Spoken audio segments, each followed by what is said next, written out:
Oke teman-teman, kembali lagi bersama saya Nurpan dari Prodi Pendidikan Sejarah kelas A.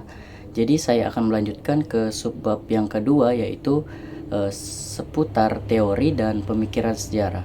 Oke, langsung saja kita mulai dari yang pertama, yaitu pemahaman tentang teori. Nah, seperti yang dikatakan di sini, teori ditopang oleh kenyataan. Kemudian hari dari kenyataan melahirkan fakta-fakta empirik.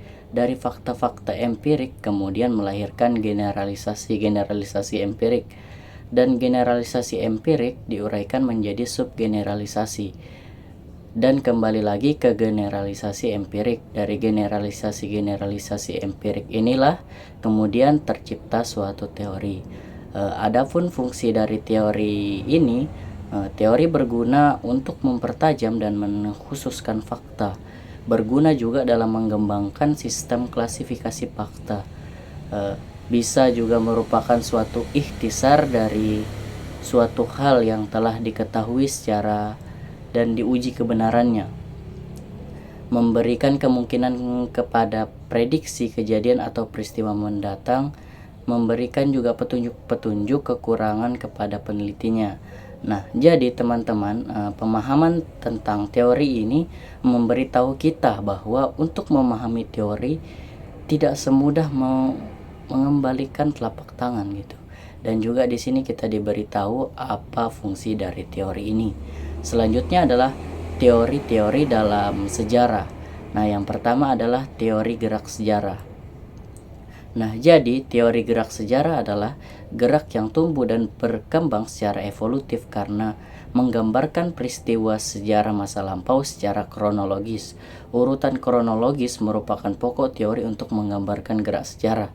Yang kedua adalah teori sejarah persebaran kebudayaan. Dikatakan di sini pada dasarnya kebudayaan akan selalu ada di lingkungan manusia, tinggal dalam kelompoknya. Ada beberapa tokoh dan teori yang menganut teori aliran persebaran kebudayaan ini. Yang pertama adalah teori heuletik oleh G.S. Smith dan W.J. Ferry, yang dimana dikatakan teori ini adalah Mesir adalah pusat peradaban dari kebudayaan manusia. Yang selanjutnya adalah teori kultural dari V. Gordon Shelley dalam revolusi kebudayaan, revolusi politik, perkotaan, revolusi pengetahuan dan industri. Dan masih ada beberapa lagi teori dan tokoh persebaran kebudayaan seperti teori kultural dan teori konsep kebudayaan. Dari dalam teori-teori sejarah ini, kita dapat menyimpulkan bahwa teori gerak sejarah ini dapat bergerak karena disebabkan oleh adanya manusia. Dan juga di sini kita dapat mengetahui beberapa teori tentang sejarah persebaran kebudayaan, dan juga kita di sini dapat mempelajari pandangan dan teori sejarah dari para ahli yang hebat-hebat. Seperti yang dikatakan di sini, sangat banyak sekali pendapat para ahli dan mereka menyampaikan berbagai macam opininya, dan banyak sekali teori-teori dalam sejarah ini. Selanjutnya adalah pandangan dan teori sejarah. Nah, ilmu sejarah memiliki arti, tujuan sejarah, gerak sejarah, isi, bentuk, makna, tafsiran sejarah, dan sebagainya. Masalah tersebut dapat dikatakan sejarah serba teori karena ilmu sejarah menyelidiki tentang dasar-dasar pengertian sejarah. Pemecahan masalah memang penting untuk seorang sejarawan.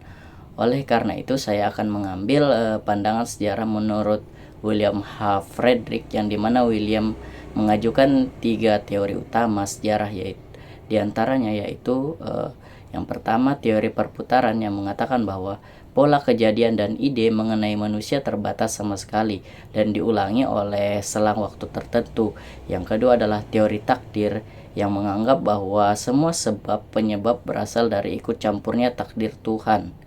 Yang ketiga adalah teori kemajuan, yang berpusat pada sebab penyebab kejadian mengenai manusia dan selanjutnya, bahwa dengan berlakunya waktu, peradaban manusia dalam keseluruhan secara otomatis mengalami perbaikan.